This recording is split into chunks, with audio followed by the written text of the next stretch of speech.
Argentina में 7.5 तीव्रता का शक्तिशाली भूकंप दर्ज किया गया है, जिसका केंद्र उशुआइया से 222 किलोमीटर दूर ड्रैक पैसेज में था। भूकंप भारतीय समयानुसार शाम 6:30 बजे आया और इसकी गहराई 10 किलोमीटर रही है। इसके बाद 15 मिनट के भीतर 5.4, 5.7 और 5.6 तीव्रता के 3 अलग अलग भूकंप झटके आए। पूर्व राष्ट्रपति डोनाल्ड ट्रंप ने घोषणा की है कि वह हार्वर्ड यूनिवर्सिटी का टैक्स फ्री दर्जा खत्म करेंगे। ट्रंप ने ट्रूथ सोशल पर कहा है कि यूनिवर्सिटी इस कदम की पूरी हकदार है। इससे पहले ट्रंप प्रशासन हार्वर्ड की $2.2 अरब की सरकारी मदद रोक चुका है। प्रशासन ने यहूदी विरोधी घटनाओं पर सभी रिपोर्ट्स और ड्राफ्ट भी यूनिवर्सिटी से मांगे हैं। वर्ल्ड प्रेस फ्रीडम इंडेक्स 2025 में भारत की रैंकिंग 151 रही है, जो कि पिछले साल 159 थी। रिपोर्ट्स विदाउट बॉर्डर्स द्वारा जारी इस लिस्ट में नॉर्वे पहले और इरिट्रिया अंतिम स्थान पर है। भारत से नीचे चीन, पाकिस्तान, रूस, अफगानिस्तान, फिलिस्तीन जैसे देश हैं। रिपोर्ट्स में बताया गया है कि दुनिया भर में मीडिया पर राजनीतिक दबाव लगातार बढ़ रहा है। पाकिस्तान पीपुल्स पार्टी के नेता और विदेश मंत्री बिलावल भुट्टो ने कबूल किया है कि पाकिस्तान ने पश्चिमी देशों के साथ मिलकर आतंकवाद को बढ़ावा दिया है। एक न्यूज चैनल से बातचीत में उन्होंने कहा है कि यह पाकिस्तान का इतिहास रहा है और अब यह किसी से छिपा नहीं है। इससे पहले देश के रक्षा मंत्री भी इसको स्वीकार कर चुके हैं। अमेरिकी राष्ट्रपति डोनाल्ड ट्रंप ने माइक वाल्ट्ज को संयुक्त राष्ट्र में अमेरिका का नया राजदूत नियुक्त किया है। वाल्ट्ज अभी तक राष्ट्रीय सुरक्षा सलाहकार थे। उनकी जगह विदेश मंत्री मार्को रूबियो को कार्यकारी एनएसए बनाया गया है। सीएनएन की रिपोर्ट के मुताबिक वाल्ट्ज पहले ही पद छोड़ने की योजना बना चुके थे। पहलगाम हमले के बाद भारत पाकिस्तान के बीच तनाव बढ़ गया है। पाकिस्तान के रक्षा मंत्री ख्वाजा आसिफ ने भारत पर हमला करने की धमकी दी है। उन्होंने कहा है कि यदि भारत ने सिंधु जल संधि का उल्लंघन कर कोई बांध निर्माण किया तो यह युद्ध का कारण बनेगा। इधर पाकिस्तान ने लगातार 9वें दिन एलओसी पर फायरिंग की है।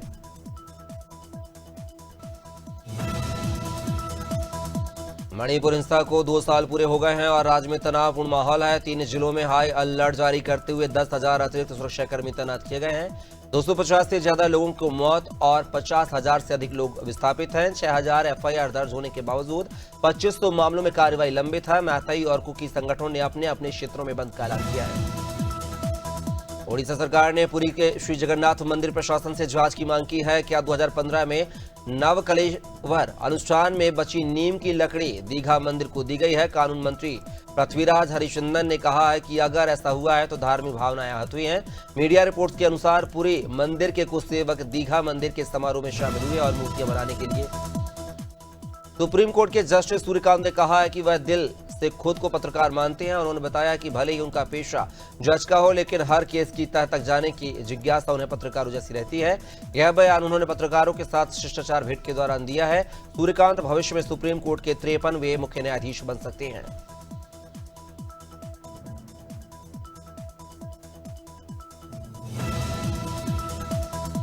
भुवनेश्वर की कलिंगा यूनिवर्सिटी में नेपाली छात्र की मौत के मामले में यूनिवर्सिटी ग्रांट कमीशन ने 4 सदस्यीय फैक्ट फाइंडिंग कमेटी का गठन किया है। अध्यक्ष आईजीएनओयू के पूर्व कुलपति नागेश्वर राव होंगे। कमेटी 10 दिन में रिपोर्ट देगी और पिछले 3 महीनों में हुई 2 नेपाली स्टूडेंट्स की मौतों की जांच करेगी। साथ ही स्टूडेंट्स वेलफेयर, सुरक्षा नियम और मेंटल हेल्थ रिपोर्ट सिस्टम की भी समीक्षा की जाएगी।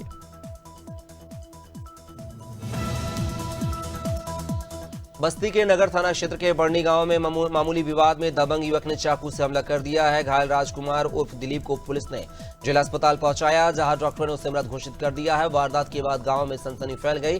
परिजनों का रो रो कर बुरा हाल है। एडिशनल एसपी ओम प्रकाश सिंह और सीओ प्रदीप त्रिपाठी ने घटनास्थल का निरीक्षण किया है। डबरा नगर पालिका की बजट बैठक में विकास योजनाओं से ज्यादा नामांतरण पर बवाल हुआ है। पार्षद धर्मेंद्र से हैप्पी ने सभी 30 वार्डों के प्रकरण शामिल करने की मांग की है, जबकि विपक्ष ने शासकीय जमीनों से जुड़े नामांतरण पर आपत्ति जताई है। जांच की मांग के बीच करीब 800 प्रकरण अगली बैठक तक टाल दिए गए हैं। बाउंड्री वॉल निर्माण के प्रस्ताव भी विरोध के चलते निरस्त हुए हैं। गाजीपुर के करंडा ब्लॉक में ग्राम प्रधान राजेश बनवासी ने भ्रष्टाचार और घूसखोरी के खिलाफ अनिश्चितकालीन धरना शुरू कर दिया है। उनका आरोप है कि पंचायत योजनाओं में बिना कमीशन कोई काम मंजूर नहीं होता है और सचिवालय भुगतान महीनों से लंबित है। प्रदर्शन अखिल भारतीय खेत ग्रामीण मजदूर सभा के बैनर तले जन आंदोलन बनता जा रहा है।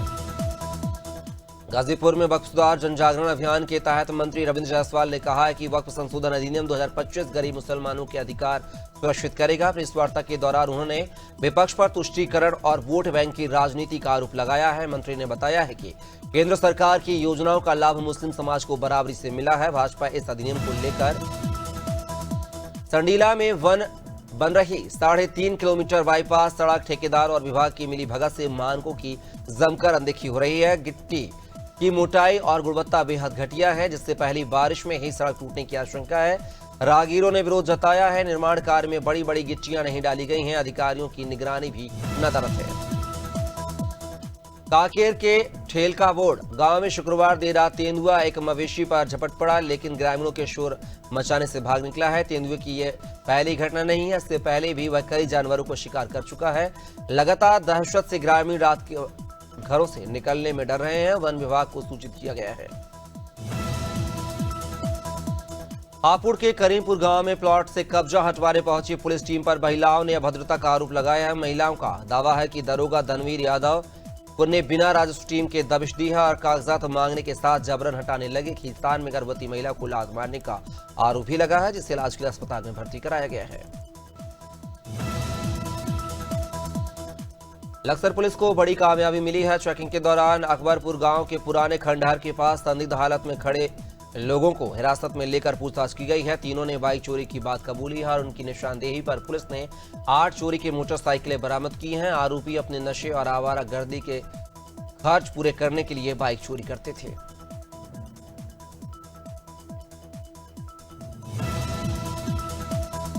ऑफिसर्स कॉलोनी मथुरा में न्यायिक अधिकारियों के आवासों की मरम्मत के लिए स्वीकृत 52 लाख की योजना निविदा प्रक्रिया में फंसी हुई है। मार्च में भेजी गई निविदा में 4 फर्मों ने हिस्सा लिया है, लेकिन दस्तावेजी खामियों के चलते 2 को अयोग्य करार कर दिया गया है। लखनऊ प्रहरी समिति ने निर्णय का अधिकार स्थानीय समिति को दिया है, लेकिन अधिशासी अभियंता ने रिपोर्ट आगे नहीं भेजी।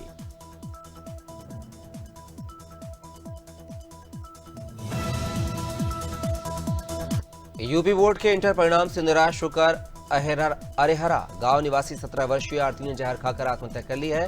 मां गीता देवी ई रिक्शा चलाकर परिवार पालती है। पिता की 2021 में मौत के बाद आरती पढ़ाई में मेहनत कर रही थी, लेकिन कम नंबर आने से वह टूट गई। परिजनों के अनुसार वह पिछले साल फेल हुई थी और इस बार बेहतर की उम्मीद थी। रायबरेली के असनी चौराहे पर झांसी से गोरखपुर जा रही बस का टायर फटने से वह अनियंत्रित होकर पुलिया से टकरा गई है। बस में लगभग 90 सवारियां थीं, लेकिन गनीमत रही है कि बस खाई में पलटने से बच गई है। ड्राइवर के पास वाली सीट पर बैठे कुशीनगर के राजकुमार गुप्ता घायल हो गए हैं। उन्हें CHC महाराजगंज में इलाज के लिए भेजा गया है। रायबरेली में नेता प्रतिपक्ष राहुल गांधी के आह्वान पर जाति जनगणना को लेकर कांग्रेस ने विजय जुलूस निकाला है। जुलूस कांग्रेस कार्यालय तिलक भवन से शुरू होकर अंबेडकर पार्क चौराहा अंबेडकर प्रतिमा पर समाप्त हुआ है। कांग्रेस जिलाध्यक्ष पंकज तिवारी ने मोदी और योगी सरकार को घेरते हुए कहा है कि यह सरकार संविधान से मिल रहे न्याय को दबाने में लगी है। शावली के कांधला थाना क्षेत्र के गांव इससोपुर टील में गौशाला के पास गायों के अवशेष मिलने से हड़कंप मच गया है। ग्रामीणों का आरोप है कि गौवंश की देखभाल ठीक से नहीं की जाती है और बीमार गायों को छोड़ दिया जाता है। घटना के बाद ग्रामीणों ने गौशाला संचालक पर गंभीर आरोप लगाए हैं और हंगामा किया है। पुलिस ने मामले को शांत कराया। अवशेषों को हिंदू रीति रिवाज से दफनाया गया। डिंडोरी के मिडवे ट्रीट में विधायक ओमकार सिंह मरकाम ने मिशन सच्चाई की शुरुआत की है। इस दौरान उन्होंने कहा है कि यह पहल राजनीति से ऊपर उठकर सच्चाई, ईमानदारी और पीड़ितों को न्याय दिलाने के उद्देश्य से की जा रही है। उन्होंने बताया है कि यह मिशन झूठ और भ्रष्टाचार के खिलाफ एकजुट होकर लड़ने का प्रयास है। महासमुंद के ग्राम पेंड्रावन में पदस्थ पटवारी विजय प्रभाकर को रिश्वत मांगने के आरोप में निलंबित कर दिया गया है। सोशल मीडिया पर उनका एक वीडियो वायरल हुआ था, जिसमें वह ग्रामीण से रिश्वत मांगते नजर आ रहे थे। एसडीएम ने 24 घंटे में जवाब मांगा, लेकिन पटवारी ने कोई जवाब नहीं दिया। नियमों के उल्लंघन पर पटवारी को तत्काल प्रभाव से निलंबित किया गया है। मथुरा के थाना जैत क्षेत्र के गांव धौरेरा में शुक्रवार रात एक युवती पर अज्ञात हमलावरों ने धारदार हथियार से हमला कर दिया है, जिससे वह गंभीर रूप से घायल हो गई है। परिजनों व स्थानीय लोगों की मदद से उसे अस्पताल ले जाया गया, जहां से उसे सिटी हॉस्पिटल में भर्ती किया गया है। युवती के बयान के आधार पर मुकदमा दर्ज कर कार्रवाई की जाएगी। मध्य प्रदेश सरकार ने सिवनी नगर पालिका परिषद में वित्तीय गड़बड़ियों और भ्रष्टाचार के मामले में बड़ी कार्रवाई की है। सरकार ने मामले में दोषी पाए जाने के बाद नगर पालिका अध्यक्ष शफीक खान को तत्काल प्रभाव से पद से हटा दिया है। इसके साथ ही सरकार ने रिकवरी के आदेश भी जारी कर दिए हैं। यह कार्रवाई मध्य प्रदेश नगर पालिका अधिनियम 1961 के तहत की गई है। फतेहपुर जिले के मलबा थाना क्षेत्र स्थित एक इंटर कॉलेज में टीकाकरण के दौरान 4 छात्राओं की तबीयत अचानक बिगड़ गई है। स्वास्थ्य विभाग की टीम ने कुल 75 छात्राओं को टीका लगाया था। टीकाकरण के कुछ देर बाद 4 छात्राओं को चक्कर और घबराहट की शिकायत हुई है। उन्हें जिला अस्पताल में भर्ती कराया गया है। प्रिंसिपल ने बताया है कि अन्य बच्चों की स्थिति सामान्य है। नर्मदापुरम जिले की पुलिस लाइन में पदस्थ कांस्टेबल अरुण उइके 2 दिन से लापता है। उनकी बाइक, कपड़े और मोबाइल नर्मदा नदी के पोस्ट ऑफिस घाट पर मिलने से नदी में डूबने की आशंका जताई जा रही है। घटना सामने आने के बाद पुलिस और रेस्क्यू टीम लगाकर 2 दिनों से नदी में तलाश कर रही है, लेकिन अब तक कोई सुराग नहीं लगा है।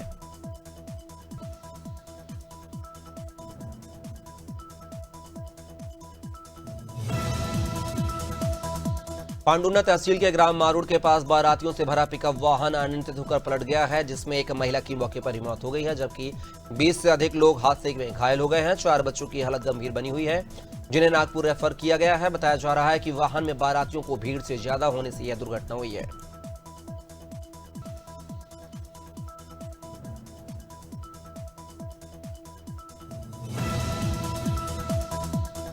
एप्पल के सीईओ टिम कुक ने बताया है कि अब अमेरिका में बिकने वाले 50% आईफोन भारत में बनाए जा रहे हैं। कुक के अनुसार भारत जल्द ही आईफोन का कंट्री ऑफ ऑरिजिन बनेगा और 2026 तक यहां 6 करोड़ से अधिक आईफोन का उत्पादन होगा। उन्होंने यह भी कहा है कि कम टैरिफ की वजह से भारत और वियतनाम को चीन से ज्यादा प्राथमिकता दी जा रही है। मार्च 2024 में भारत में घरेलू हवाई यात्रा करने वाले यात्रियों की संख्या 9% बढ़कर 1.45 करोड़ पहुंच गई है। जनवरी मार्च 2024 में कुल 4.32 करोड़ यात्रियों ने हवाई यात्रा की, जो कि पिछले साल की तुलना में 10.35 अधिक है। इंडिगो ने 64% उड़ानें भरी हैं, सबसे अधिक पंक्चुअल रही है, जबकि सेबी ने अडानी ग्रुप के चेयरमैन गौतम अडानी के भतीजे प्रणव अडानी पर इनसाइडर ट्रेडिंग के आरोप लगाए हैं। सेबी का कहना है कि प्रणव ने मई 2021 में अडानी ग्रीन द्वारा एसबी एनर्जी को खरीदने की गुप्त जानकारी लीक की थी। इस जानकारी का लाभ उनके रिश्तेदार कुणाल शाह और नृपाल शाह ने उठाया है। 90 लाख रुपए का मुनाफा कमाया है। मारिको लिमिटेड ने चौथी तिमाही में 343 करोड़ रुपए का मुनाफा दर्ज किया है, जो पिछले साल की तुलना में 8% अधिक है। कंपनी की कुल कमाई 2777 करोड़ रुपए रही है, जो कि 21.10% वृद्धि दर्शाती है। रेवेन्यू 2730 करोड़ रुपए रहा है, जबकि खर्च 2336 करोड़ रुपए रहा है। यूनिवर्सल स्टूडियो भारत में अपना पहला थीम पार्क स्थापित करने की योजना बना रहा है। इस पार्क में Jurassic park, Harry Potter world जैसे प्रसिद्ध एडवेंचर शामिल होंगे। फिलहाल यूनिवर्सल स्टूडियो के थीम पार्क केवल 4 देशों में हैं और अब यह भारत में अपनी एंटरटेनमेंट एम्पायर विस्तार करने की दिशा में काम कर रहा है। रिपोर्ट के मुताबिक राजस्थान के खेल विभाग ने जयपुर के सवाई मानसिंह स्टेडियम की 4 साल में नया रूप देने की तैयारी कर ली है। विभाग के मंत्री राज्यवर्धन सिंह राठौर के अनुसार स्टेडियम की क्षमता को 18,000 दर्शकों से बढ़ाकर 40 से 50,000 किए जाने की योजना है। वहीं अगले आईपीएल में पिच व लाइटिंग की व्यवस्था में सुधार किया जाएगा। आईपीएल 2025 में शुक्रवार को जीटी और एसआरएच के बीच खेले गए मैच में थर्ड अंपायर के फैसले को लेकर जीटी के कप्तान शुभमन गिल और अंपायर के बीच तीखी बहस हुई है। शुभमन अपने आउट होने पर और अभिषेक शर्मा के खिलाफ अंपायर के फैसले से नाराज थे। शुभमन ने कहा है कुछ भावनाओं के सामने आना लाजमी है। जीटी ने शुक्रवार को अहमदाबाद में एसआरएच को 38 रनों से हरा दिया है। आईपीएल 2025 में जीटी की यह 7वीं जीत, जबकि एसआरएच की यह 7वीं हार है। इस जीत के साथ ही जीटी आईपीएल 2025 की अंक तालिका में दूसरे स्थान पर पहुंच गई है। मैच में जीटी ने 224/6 का स्कोर बनाया था।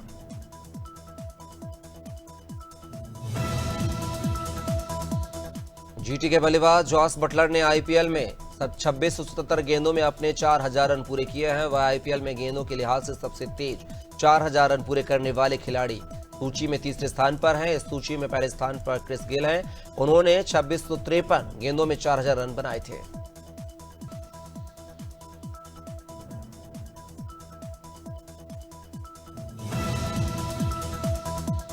मुख्यमंत्री भजनलाल शर्मा ने तृतीय राष्ट्रीय लैक्रोस चैंपियनशिप 2025-26 में राजस्थान के खिलाड़ियों द्वारा सभी 6 वर्गों में 5 स्वर्ण पदक और 1 कांस्य पदक जीतने पर उन्हें बधाई दी है। उन्होंने कहा है कि मुझे गर्व है, पूर्ण विश्वास है कि राजस्थान के ये होनहार खिलाड़ी अपने अथक परिश्रम, दृढ़ संकल्प और उत्कृष्ट प्रदर्शन से भविष्य में राष्ट्रीय और अंतर्राष्ट्रीय स्तर पर खेलेंगे।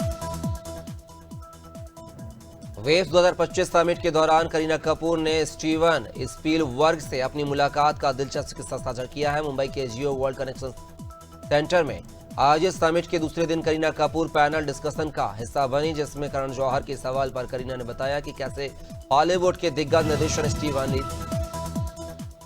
विजय देवरकोंडा के खिलाफ शिकायत दर्ज हुई है। आरोप है कि उन्होंने पहलगाम आतंकी हमले पर दिए बयान में आदिवासी समुदाय का अपमान किया है। यह बयान रेट्रो फिल्म के प्री रिलीज इवेंट में दिया गया था, जहां एक्टर ने पाकिस्तानियों से तुलना की। शिकायतकर्ता ने देवरकोंडा से माफी मांगने की मांग की है। यह विवाद एक्टर के लिए कानूनी समस्या बन गया है। पाकिस्तानी एक्ट्रेस हानिया आमिर ने वायरल पोस्ट पर सफाई दी है। सोशल मीडिया पर एक पोस्ट में दावा किया गया था कि हानिया ने पीएम मोदी से इंस्टाग्राम बैन हटाने की अपील की थी। हानिया ने इसे फेक बताया और कहा है कि यह इमोशनल समय है, आरोपों से दूरी बनाए रखें। उन्होंने यह भी कहा है कि बिना सबूत के आरोपों से रिश्ते और दूर होते हैं। दीपिका सिंह, जो कि दिया और बाती हम शो के लिए प्रसिद्ध है, हाल ही में अस्पताल में भर्ती हो गई हैं। उन्होंने इंस्टाग्राम पर ड्रिप लगवाते हुए अपनी तस्वीर शेयर की और भावुक पोस्ट लिखी है। फैंस उनकी सेहत को लेकर चिंतित हैं। एक्ट्रेस ने बताया है कि यह भी जिंदगी का एक हिस्सा है। उन्होंने डॉक्टर्स का शुक्रिया अदा किया है जिन्होंने उनकी जिंदगी बचाई है। सूर्या की एक्शन थ्रिलर फिल्म रेट्रो ने 1 मई को शानदार ओपनिंग की थी। हालांकि फिल्म की रिलीज के दूसरे दिन कन्वेंशन कलेक्शन में भारी गिरावट देखी गई है। साउथ की फिल्म हिट 3, बॉलीवुड की रेड 2 और हॉलीवुड की थंडरबोल्ट्स जैसी फिल्मों के साथ फ्लैश के बावजूद रेट्रो ने पहले दिन बेहतरीन प्रदर्शन किया है। मौसम विभाग के अनुसार शनिवार को मध्य प्रदेश, उत्तर प्रदेश सहित 19 राज्यों में आंधी तूफान का अलर्ट है। राजस्थान में धूल भरी आंधी की चेतावनी जारी की गई है, जबकि ओडिशा, आंध्र प्रदेश और कर्नाटक में तेज बारिश की संभावना है। इस बीच महाराष्ट्र के अकोला में 44.9 डिग्री तापमान रहा।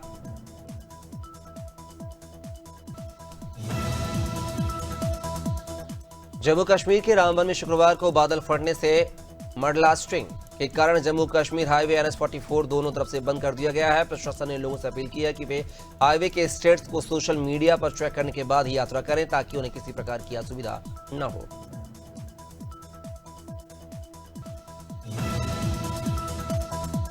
उत्तर प्रदेश के मथुरा हाथरस में तेज हवाओं के साथ लगातार दूसरे दिन बारिश हो रही है, जिससे सड़कों पर पानी भर गया है। मौसम विभाग ने 61 जिलों में बारिश का अलर्ट जारी किया है और बिजली गिरने की चेतावनी दी है। पिछले 48 घंटे में बिजली गिरने से 8 लोगों की मौत हो चुकी है। बांदा में पारा 42 डिग्री के साथ सबसे गर्म रहा है।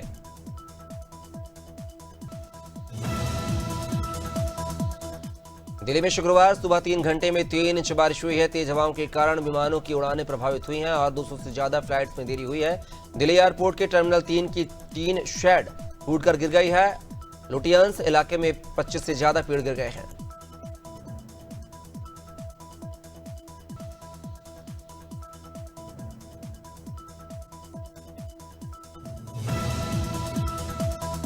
हिमाचल प्रदेश में 6 दिन तक मौसम खराब रहने का अनुमान है। 8 मई तक बारिश, आंधी तूफान और ओलावृष्टि हो सकती है। शिमला, सोलन, सिरमौर और कुल्लू में आज ऑरेंज अलर्ट जारी किया गया है। इन जिलों में 40 से 50 किलोमीटर प्रति घंटे की रफ्तार से तेज तूफान, ओलावृष्टि की संभावना है। 4 से 8 मई तक येलो अलर्ट भी जारी किया गया है। इस दौरान तापमान 12 डिग्री तक गिर सकता है।